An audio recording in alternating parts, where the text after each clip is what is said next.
5 minutes avec la Rhapsodie de réalité, une émission pour vous, une émission conçue pour vous, une émission taillée sur mesure, une émission qui vous ressemble, une émission qui vous permet de connaître votre destinée avec le Christ.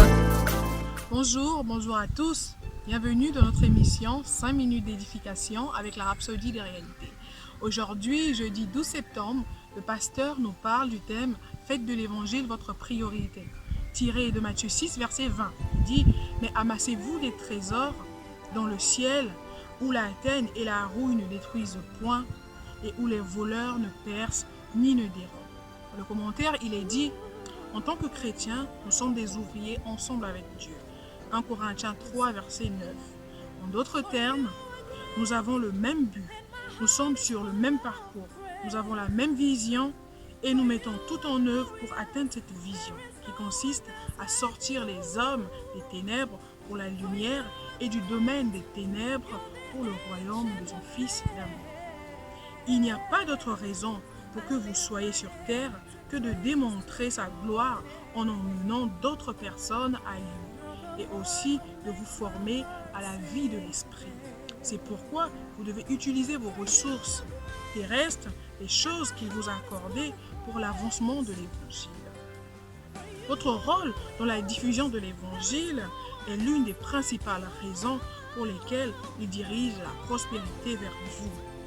Votre implication dans le gain des âmes attire plus de grâce et de prospérité dans votre vie. Cela, il est important pour que la diffusion de l'évangile dans le monde soit toujours votre priorité. Matthieu 24, verset 14 dit « Et la bonne nouvelle sur le royaume sera prêchée dans le monde entier de manière à ce que toutes les nations l'entendent.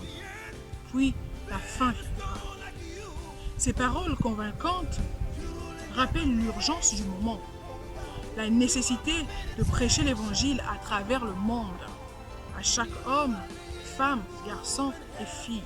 C'est le désir de notre Père céleste que tout homme entende l'évangile du Seigneur Jésus et ait l'occasion de croire en son nom.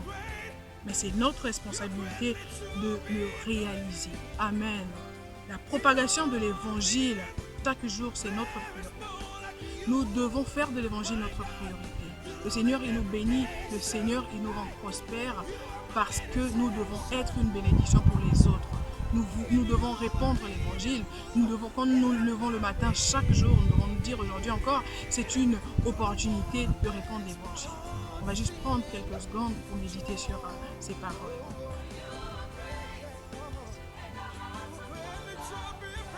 Vous allez prendre la prière après moi. Cher Père, je suis reconnaissant pour l'opportunité d'être utile dans la propagation de l'évangile. Tu as fait abonder toute grâce envers moi, en sorte qu'ayant toute suffisance en toutes choses, j'abonde en toute bonne œuvre pour la propagation de l'évangile et l'établissement de la justice. L'étude approfondie est tirée de Matthieu 6, 19, 21, 2 Corinthiens 9, 8. Que Dieu vous bénisse. Nous croyons que vous avez été bénis par ce message. Nous vous invitons à faire de Jésus-Christ le Seigneur de votre vie en disant cette prière. Seigneur Jésus, viens dans mon cœur et deviens le Seigneur de ma vie. Je reçois la vie éternelle dans mon esprit. Et selon Romains 10, 9, si tu confesses de ta bouche le Seigneur Jésus, et si tu crois dans ton cœur que Dieu l'a ressuscité de mort, tu seras sauvé. Je déclare que je suis sauvé, je suis né de nouveau, je suis un enfant de Dieu.